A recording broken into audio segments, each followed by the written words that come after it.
ये देखिए, ये वही बिल्डिंग है जहां 24 घंटे पहले उत्तर प्रदेश के 15 भविष्य आग में जलकर राख हो गए थे। आप पीछे तस्वीरों में देख पा रहे होंगे, पूरी बिल्डिंग जलकर राख हो गई है और यहाँ पर पुलिस का पहरा है। पूरा इलाका छावनी में तब्दील हो गया है। पुलिस ने घटना स्थल के दोनों ओर 200 मीटर का दायरा, 200 मीटर का इलाका बैरिकेटिंग करके सील कर दिया है, जिससे कोई भी इधर उधर न आ सके।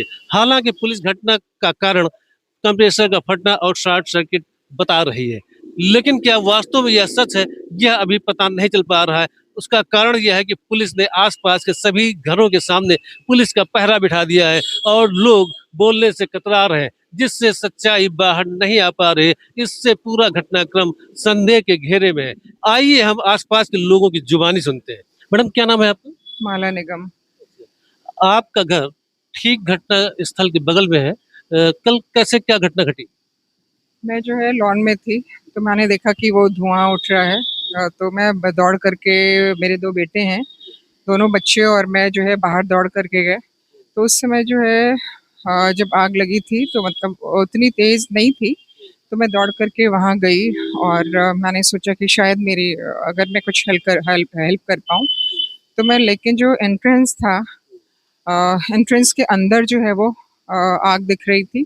और ग्राउंड फ्लोर पे क्या था कि 4-5 लोग थे जो, क्योंकि नीचे जो था वो ग्राउंड फ्लोर पे पेट शोरूम था, पेट क्लिनिक भी थी और सारे मतलब हाइब्रिड के एनिमल्स वहाँ पे पेट्स थे। तो और बेसमेंट में भी उन लोगों का पूरा सामान था, वो डाउन टाइप जो भी। जब आपने देखा जब आपने देखा कि आग लगी हुई है और आपने तत्काल देख लिया, तो आपने उस समय क्या अनुभव किया कि पुलिस कितनी देर में पहुंची और फायर ब्रिगेड कितनी देर में आई? मैंने पुलिस को कॉल किया और फायर ब्रिगेड को कॉल किया। उसके बाद मेरे साथ वहाँ पे 6-7 लोग खड़े थे, तो मैंने कहा कि फटाफट पहले आप लोग फायर ब्रिगेड और पुलिस को कॉल करिए। तो उन लोगों ने कहा कि हाँ, हम लोग कर रहे हैं। स्टार्टिंग में बहुत ज़्यादा लोग नहीं थे, 10-12 लोग थे। तो फिर क्या हुआ कि जो ग्राउंड फ्लोर पे पेट का शोरूम था, पेट क्लिनिक थी, वहाँ से 7-8 कैनल्स जो है वो उन लोगों ने उठा उठा करके फेंका, बस इतनी ही सेफ्टी हो पाई थी। उसके बाद जो है ऊपर से 4-5 बच्चे मेरे सामने, एक वायर टाइप वो लटका हुआ था, तो उसको पकड़ करके और उसके बाद फर्स्ट फ्लोर पे आकर के उसके उसके बाद वो नीचे कूदे हैं। उनको भी काफ़ी चोटें आई हैं। एक का तो बैकबोन, मैंने सुना है कि वो हॉस्पिटलाइज है, बैकबोन जो है वो टूट गया है। जो इतनी संख्या में जाने गए हैं, इनको कैसे बचाया जा सकता है? नहीं, देखिए बचाने का क्या है, क्योंकि उन लोगों ने क्या किया था, एंट्रेंस और एग्जिट उनका एक ही था। और कंप्रेशर जो आउटडोर था एसी के, वो सारे आउटडोर्स 6-7 और एसी के आउटडोर्स जो थे वो वहीं लगे हुए थे। तो वो जब एक ब्लास्ट हुआ तो मुझे लगता है कि एक ब्लास्ट होने के बाद वो सारे के सारे एक के बाद एक ब्लास्ट होते चले गए। और उसके बाद जो है हम लोगों ने देखा, जब बच्चे नीचे उतर गए, 5 से 6 बच्चे मुश्किल से उतरे होंगे और नीचे जो एम्प्लॉइज़ थे 4-5, वही बच पाए होंगे। बाकी जो है वो पूरे के पूरे अंदर। अच्छा ये भी है कि शायद उसमें बायोमेट्रिक लॉक लगा हुआ था। जिस फ्लोर पे एनिमेशन सॉफ्टवेयर डेवलपर का जो है वो ऑफ़िस था, वहाँ पे एम्प्लॉइज़ थे।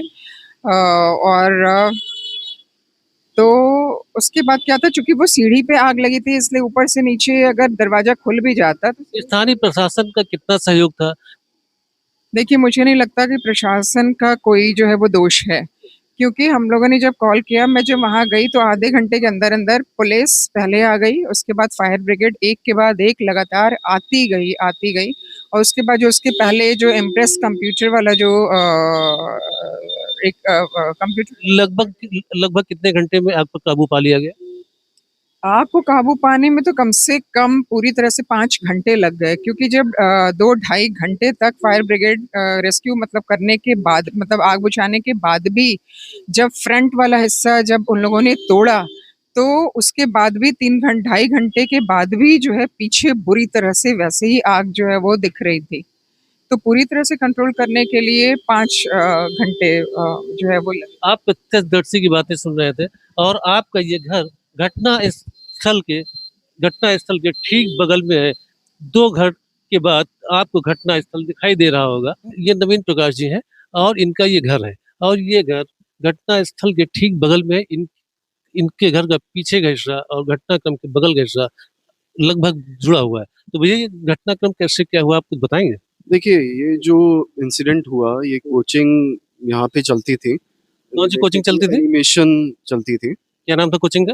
अब ये इतना तो आइडिया नहीं है। नीचे तो ड्रूल्स कर कर पेट क्लिनिक थी, ऊपर हॉस्पिटल था सेकंड फ्लोर पे। थर्ड फ्लोर पे ये कोचिंग चलती थी।